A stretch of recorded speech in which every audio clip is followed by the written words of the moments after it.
মাতৃভাষা দিবস উপলক্ষে অন্তর্দীপন সোসাইটি একটি নাট্য সন্ধ্যার আয়োজন করেছে স্মরণী সংঘ JM সোদপুরে। এই নাট্য সন্ধ্যা আমরা নাটকের মাধ্যমে করব। অমর ২১-এর এই দিনটিকে আমরা নাটকের মাধ্যমে স্মরণ করব।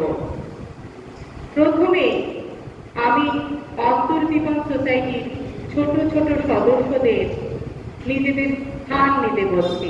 তোমরা মঞ্চে এসো এবং সাথে ডেকে নিচ্ছি অন্তর্দীপন সোসাইটির প্রেসিডেন্টকে। অন্তর্দীপন সোসাইটির সভাপতি নারায়ণ পাল, আপনি স্টেজে আসবেন। আমাদের মধ্যে উপস্থিত আছে স্মরণী সংঘের সেক্রেটারি অমিত দা, আপনিও মঞ্চে আসবেন।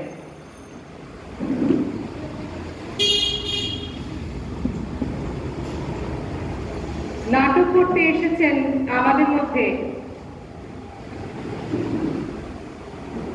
কমল দা, আপনিও স্টেজে আসবেন।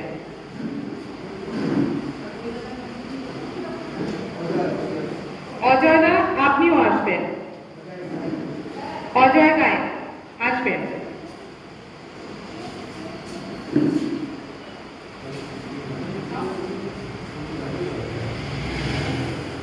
আমরা অনুষ্ঠানের শুভারম্ভ করছি শহীদ বেদিতে পুষ্প অর্পণ করে।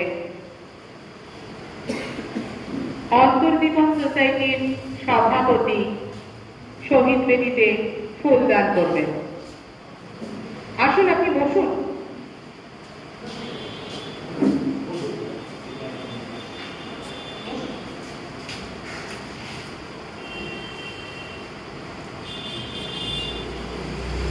আপনারা যারা আছেন তারা একটু করতালি দেবেন।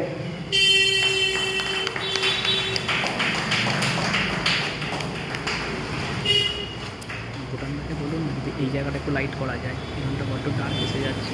ঠিক আছে। এবার ক্লাবের পক্ষ থেকে সেক্রেটারি অমিত দাকে বলবো ফুল দিতে শহীদ বেদিতে।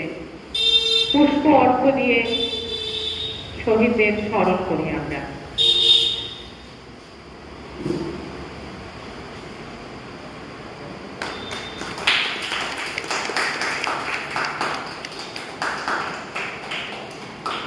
কমলদা,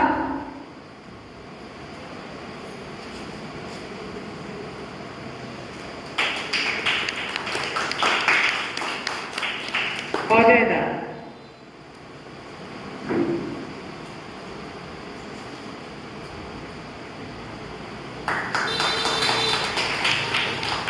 শত শহীদের রক্তে রাঙা ২১শে ফেব্রুয়ারি, এই দিনটির কথা মাথায় রেখে আজকের এই নাট্য সন্ধ্যার আয়োজন করা হয়েছে।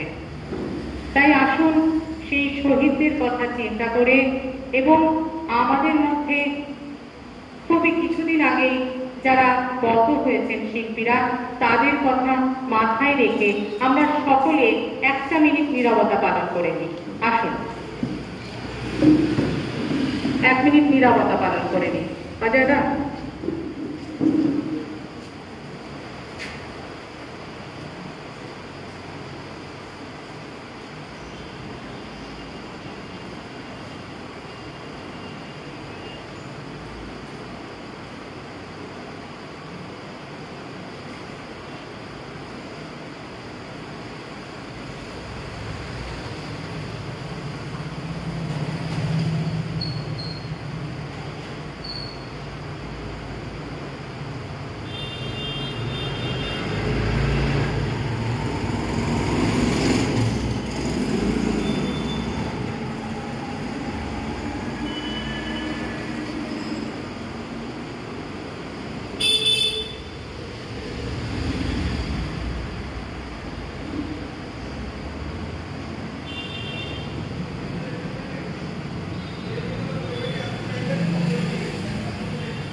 ধন্যবাদ সকলকে।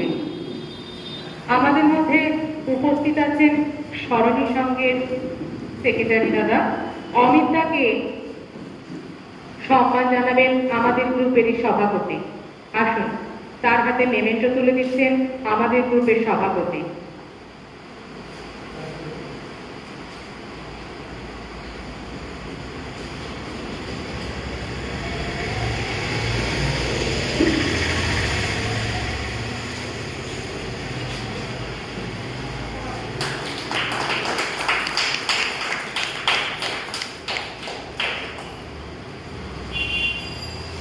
এই শহীদ দিবসে আমরা স্মরণী সংঘকে পাশে পেয়েছি। আমাদের এই নাট্য সন্ধ্যা সাকসেস হোক। এবং দাদাকে কিছু বলার জন্য অনুরোধ করবো এই জন্যই, কারণ দাদা অলক্ষ্যে আমাদের জন্য অনেকটা করেছেন। এবং আমি বলতে গিয়ে, আচ্ছা দাদা ব্যস্ততা আছে, দাদা আমাদের জন্য এইটুকু করেছেন, অনেক ধন্যবাদ। আমরা এই স্মরণী সংঘের ক্লাবে পরপর 4টি নাটক করব। প্রথম নাটক পুরস্কার, দ্বিতীয় নাটক অন্তরালে, তৃতীয়